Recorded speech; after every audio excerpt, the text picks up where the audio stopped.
major wildfires have been burning across 4 SoCal counties this week. As fire season continues to be a year-round concern, some experts are sounding the alarm on the state's prevention methods. One wildfire scientist says our approach to forest management needs another look. And joining us is fire ecologist with the John Muir Project and author of Smokescreen, Debunking Wildfire Myths, Chad Hanson. Good morning to you. Thank you for being here. It's been quite the week.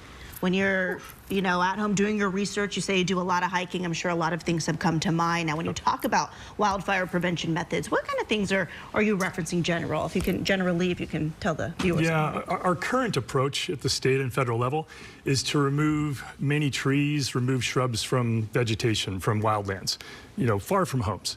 And that's the main approach. And then when fires do occur, to try to put all of them out. That's really the dominant way we do things. It's not necessarily the most effective, but that's how we do it. Okay, we'll get into your thoughts on what's effective. First, I want to talk about the fires that are burning now. Yep. So despite the stress and the damage of the fires burning near Wrightwood and Running Springs, you call them wildfire success stories. Why is that? Because, of course, we have seen people lose their homes. Absolutely. Yeah, it's always tragic when anyone loses a home. The single loss of home is a tragedy. The reason I think that Wrightwood is a major success story is because you have a town that has over 2,000 residences, 13 homes were lost. And that is a tragedy, but we have over 99% of the residences that survived the fire. And if you contrast that with some of the examples we've seen in California recently, where there was really serious tragedy, like the town of Paradise in 2018 with a campfire, right, where thousands and thousands of homes were lost and lives were lost. I think it's a testament to the work that the town of Wrightwood did and also the way the firefighters approached the town during the wildfire. How is forest management currently used to prevent fires? Well, the current approach is just to do a lot of logging, usually under the guise of terms like thinning, way out in the forests.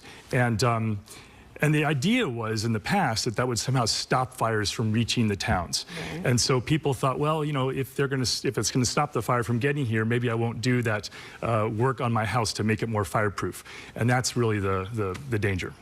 Before we move to the next question, I just want to follow up on what you said about the way that the fire is being fought in Wrightwood and some of the things they did differretly. What have they done differently? Well, they really focused on the community itself. They focused on dropping fire retardant and water right next to the community. They focused on what they call structure defense, which is they go in and see if a home has the pruning done around the home. We call that defensible space. Most of them had, because the community was serious about this before the fire. But the ones that didn't, they did that work in advance of the approaching flames. They helped people evacuate. So they really took a community-oriented approach, and it was highly successful. And so do you take that example, and what do you guys do with your project that you guys are working on to say this is effective, this is ineffective? And can you kind of talk about the difference? Yeah, absolutely. Right, so, especially in the era of the climate crisis, these are weather and climate-driven events. When you have hot, dry, windy conditions, you have 40-mile-an-hour winds, that fire is going to move. And you can't stop the fire from moving. What you can do is safely get people and their animals out of town, and you can protect structures, the homes, so they don't burn. There's a lot of ways to do that. So our approach, our recommendation to state and federal agencies is to focus on the community itself. Make those fire prevention measures paramount.